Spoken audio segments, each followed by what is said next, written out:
नमस्कार मित्रों। एक घोड़े ने बताया कि रात में औरत की ये एक चीज जरूर लेना चाहिए और घोड़े ने ये भी बताया कि स्त्री कितना भी मना करे, आप दो चीज उनकी जरूर दबा देना। वे कौन सी चीजें हैं, आइए इस कहानी के माध्यम से समझते हैं। मित्रों, किसी नगर में एक राजा रहता था। राजा तो बड़ा बुद्धिमान था, बहादुर था, प्रजापालक था, नीतिवाद था और धर्म क्रम में रुचि रखने वाला था। राजा और रानी में बड़ा प्रेम था, सब कुछ तो था, पर कोई संतान नहीं थी। यही बात सोचकर राजा और रानी दुखी रहते थे कि हमारे ना होने पर हमारे राज्य को कौन संभालेगा। एक दिन राजा के दरबार में कहीं से एक सन्यासी आ गया तो एक दासी आकर रानी के लिए ये खबर देती है कि हमारे यहाँ एक सन्यासी पधारे हैं, उनकी सेवा करके कुछ धर्म कमा लिया जाए। तब रानी उदास होती हुई बोली, दासी, हम तो दान धर्म करते करते थक चुके हैं। आज ये मेरा अंतिम दान और धर्म होगा। आज के बाद मैं कभी दान धर्म नहीं करूंगी। इतना कहकर रानी एक टोकरी में अनाज लेकर सन्यासी के पास जाती है और वो अनाज सन्यासी की झोली में डालने के लिए जैसी आगे बढ़ती है तो रानी का दुख वो सन्यासी समझ जाता है। सन्यासी पूछता है, हे रानी, तुम्हें क्या दुख है? तुम्हें देखने से पता चलता है कि तुम किसी बात को लेकर बहुत दुखी हो। तब आंखों में आंसू भरकर रानी सोनावती अपना दुख बताती है। हे महात्मा जी, मेरे पास सब कुछ है पर एक संतान नहीं है। मैंने लाखों यत्न कर लिए पर संतान का सुख प्राप्त नहीं हो पा रहा है। सन्यासी बोले, हे रानी, तुम चिंता मत करो, मैं तुम्हें पुत्र होने का वरदान दे रहा हूँ। जल्द ही तुम्हारी गोद में एक पुत्र खेलेगा, परंतु आपका पुत्र 15 साल तक ही आपके पास रहेगा। 15 साल के बाद वो पुत्र तुम्हारे पास पृथ्वी लोक पर नहीं रहेगा। मित्रों, इतना कहकर सन्यासी ने अपनी झोली से कुछ भूति निकालकर रानी को दे दी और कहा कि राजा और तुम मिलकर इसका सेवन करना। भगवान की कृपा से बहुत जल्द तुम्हारी कोख से पुत्र रत्न की प्राप्ति होगी।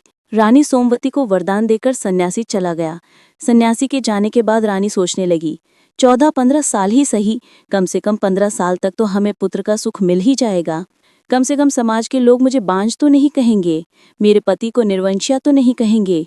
रानी सोचने लगी कि 15 साल तक मैं अपने पुत्र को खूब लाड प्यार करूंगी, उसे हर तरह से खुश रखूंगी। पुत्र के बारे में सोच सोचकर रानी बड़ी खुश होने लगी। इधर शाम को जब राजा साहब रानी के पास गए तो रानी ने सारी बात बताई कि एक सन्यासी ने उन्हें पुत्र होने का वरदान दिया है और उस महात्मा ने हम दोनों को ये खाने के लिए दी है। तब राजा कहते हैं, हे रानी, हम दोनों अब तक रोज दान धर्म देते आए हैं, गरीबों की सहायता करते आए हैं, यज्ञ भंडारों की तो गिनती ही नहीं है, लेकिन फिर भी हमें पुत्र प्राप्त नहीं हुआ। इससे सिद्ध होता है कि ईश्वर की कृपा हम पर नहीं है, हमसे भगवान रूठ गया है। यदि ईश्वर की कृपा होती तो हमें संतान प्राप्ति अब तक हो जाती। अब तो हम बूढ़े हो चुके हैं, अब क्या आस की जाए। आखिर सन्यासी के द्वारा दी गई इस भूति से हमें अब इतनी उम्र में भला क्या संतान प्राप्त होगी। रानी सोमवती कहने लगी, महाराज, हमने अपनी जिंदगी में हजारों उपाय करके देख लिए, दान धर्म यज्ञ तप सब कर लिया, फिर भी कुछ प्राप्त नहीं हुआ। अब ये आखिरी युग करके देख लो। न मालूम उस महात्मा ने किस भाव से हमें ये दिया है। मित्रों, राजा का हर व्यक्ति पर से विश्वास उठ चुका था, अब उसे किसी पर विश्वास नहीं रहा, लेकिन वो रानी के मन को इनकार करके दुखी नहीं करना चाहता था।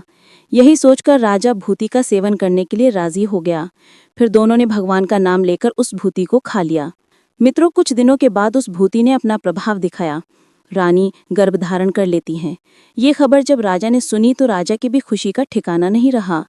कुछ दिन बाद रानी एक पुत्र को जन्म देती है। पुत्र की खुशी में राजा ने अपने महलों में उत्सव मनाया, पंडितों को बुलवाकर बालक का नामकरण करवाया। वे बालक कितना भाग्यशाली है, ये जानने के लिए राजा ने अपने दरबार में बड़े बड़े विद्वान ज्योतिषियों को बुलाया।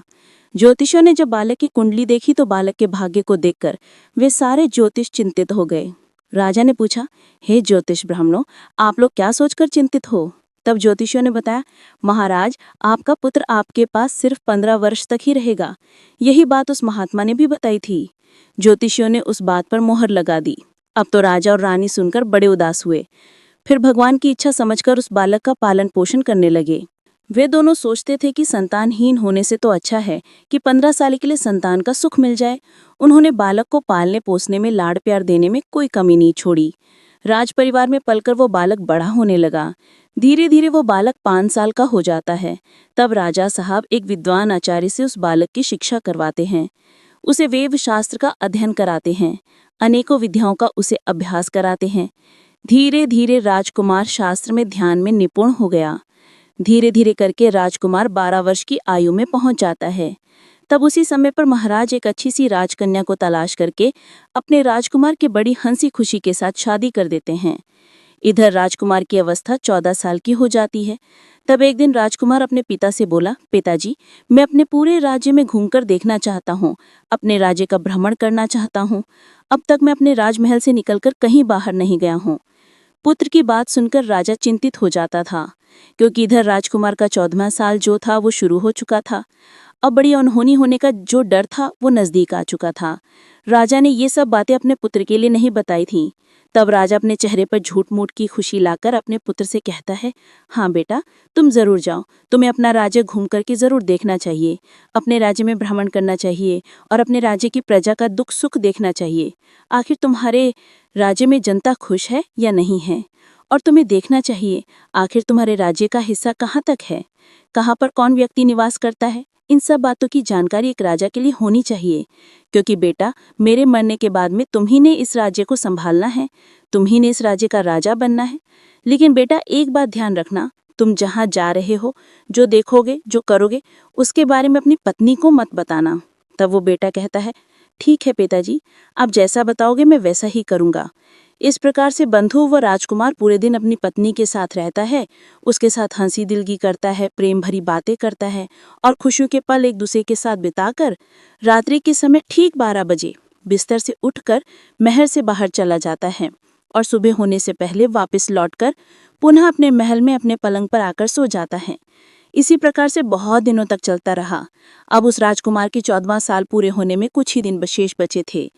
एक रात उसकी पत्नी यानी कि छोटी रानी रात्रि में जब जागती है तो वो देखती है कि हमारे राजकुमार, हमारे पतिदेव आज पलंग पर नहीं है। पति को न पाकर वो व्याकुल हो जाती है और पूरे महल में उन्हें ढूंढती है, लेकिन वो राजकुमार कहीं भी नजर नहीं आया। राजकुमारी बड़ी ही हताश और निराश हो जाती है।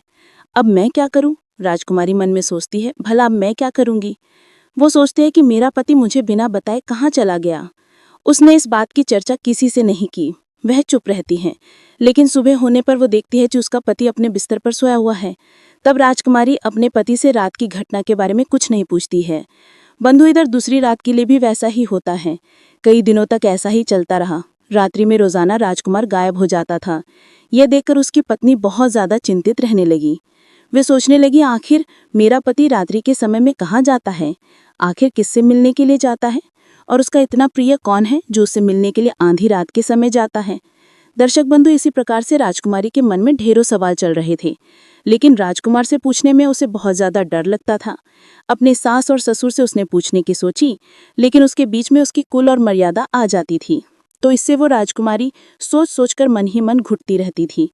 इसी बात को लेकर वो इतनी चिंतित रहने लगी कि उसका कुछ खाने पीने को मन नहीं करता था। धीरे धीरे राजकुमारी दुबली पतली होती चली गई। उसका शरीर सूखने लगा, क्योंकि राजकुमारी हर समय अपने पति की चिंता में डूबी रहती थी। एक स्त्री के लिए पति का दुख बहुत बड़ा दुख होता है। मित्रों, उसी राज्य में एक फूल बेचने वाली बुढ़िया मालिन रहती थी। वे हमेशा छोटी रानी के लिए गजरे के लिए फूल देने के लिए आया करती थी। तब उस बुढ़िया का ध्यान छोटी रानी पर जाता है। वो सोचती है कि रानी का चेहरा दिन ब दिन क्यों मुरझाता जा रहा है, आखिर ऐसा क्या हुआ है। उसने रानी से धीरे से पूछा, महारानी जी, आप पहले तो बहुत खुश रहती थीं, अब ऐसा क्या हुआ कि आपका चेहरा उदास रहने लगा है। रानी ने कुछ देर तक चुप रहकर कहा, माई, क्या बताऊं तुझे, मेरे मन में बहुत चिंता है। मेरे पतिदेव रोज रात में न जाने कहाँ चले जाते हैं। मैं कई बार देख चुकी हूँ। जब मैं पूछना चाहती हूँ तो डर जाती हूँ, अगर उन्होंने कुछ बुरा मान लिया तो। मालिन बोली, महारानी जी, आप चिंता मत कीजिए, मैं आपकी मदद करूंगी। आज रात को मैं आपके साथ रहूंगी। हम दोनों मिलकर देखेंगे कि राजकुमार कहाँ जाते हैं। रानी ने कहा, ठीक है माई, पर ध्यान रहे किसी को पता ना चले। रात हुई, सब सो गए। आधी रात के समय राजकुमार फिर से उठे, धीरे धीरे अपने बिस्तर से निकले और महल की पिछवाड़े की ओर बढ़ गए। मालिन और रानी उनके पीछे पीछे चुपचाप चलने लगी। राजकुमार घोड़े पर सवार हुआ और महल के बाहर घने जंगल की ओर निकल पड़ा। रास्ता अंधेरा था, लेकिन उसके हाथ में एक चमकदार दीप जल रहा था। रानी और मालिन भी धीरे धीरे दूर से उसका पीछा करती रहीं। काफी दूर जाने के बाद वे एक पुराने खंडरनुमा मंदिर तक पहुंचे। वहां एक बहुत बड़ा पीपल का पेड़ था जिसके नीचे कई दिए जल रहे थे। और वहां एक सुंदर स्त्री खड़ी थी, सफेद वस्त्रों में लिपटी हुई। उसकी शरीर से हल्की रोशनी निकल रही थी। राजकुमार उसके पास गया और उसने झुककर उसके चरण छुए। वो स्त्री बोली, राजकुमार, तुम्हारे जीवन के दिन अब पूरे हो रहे हैं। याद है ना, तुम्हें सिर्फ 15 वर्ष पृथ्वीलोक पर रहने का वरदान था? राजकुमार बोला, हाँ देवी, मुझे सब याद है, पर मैं अपने माता पिता और पत्नी को दुखी नहीं करना चाहता। क्या कोई उपाय नहीं है जिससे मैं कुछ और दिन जीवित रह सकूं? वो दिव्य स्त्री बोली, राजकुमार, ये संभव नहीं है। तुम्हारे जन्म से पहले ही नियति तय हो चुकी थी, लेकिन तुम्हारी पत्नी यदि सच्चे प्रेम से तुम्हारे लिए तप करेगी तो तुम पुनः इस लोक में लौट सकते हो। ये सुनकर राजकुमार ने गहरी सांस ली और बोला, तो फिर वही होगा जो भाग्य में लिखा है। ये सब दृश्य रानी और मालिन छिपकर देख रही थी। रानी के आंखों से आंसू बहने लगे। वो समझ गए कि उसका पति किसी पराई स्त्री के पास नहीं जाता, बल्कि अपने भाग्य की देवी से मिलने जाता है। रानी ने मन में निश्चय किया, मैं अपने पति के जीवन के लिए तप करूंगी, चाहे प्राण ही क्यों न चले जाएं। अगली सुबह जब राजकुमार घर लौटा तो रानी ने कुछ नहीं कहा, बस उसके चरण छुए और मन ही मन प्रण लिया कि वो अपने पति के जीवन की रक्षा करेगी। फिर कुछ ही दिनों बाद वो समय आया जब राजकुमार का 15वां वर्ष पूरा हुआ। महल में अचानक तेज आंधी चली, आसमान में बादल गरजने लगे, राजमहल की दीवारें हिलने लगी और अचानक राजकुमार ने अपने माता पिता से कहा, माँ, पिताजी, अब मेरा समय आ गया है, मुझे विदा होने दीजिए।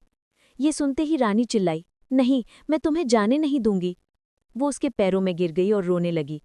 राजकुमार ने कहा, रानी, ये नियति है, कोई इसे बदल नहीं सकता। लेकिन रानी ने कहा, मैं इसे बदलूंगी, मैं तुम्हारे लिए तप करूंगी। जब तक प्राण है मैं ईश्वर से तुम्हें मांगती रहूंगी। राजकुमार मुस्कुराया और बोला, तुम्हारा प्रेम ही मेरा वरदान है। और इतना कहकर वो अचानक गायब हो गया। राजमहल में हाहाकार मच गया। राजा और रानी सोनावती बेहोश होकर गिर पड़े। छोटी रानी ने वहीं पीपल के नीचे जाकर तप शुरू कर दिया। दिन रात वो बिना भोजन पानी के बैठी रही। कई दिनों बाद उसी रात वही दिव्य स्त्री फिर प्रकट हुई। उसने कहा, हे पुत्रव्रता नारी, तुम्हारे सच्चे प्रेम और तप के प्रभाव से तुम्हारा पति पुनः जीवन पाएगा।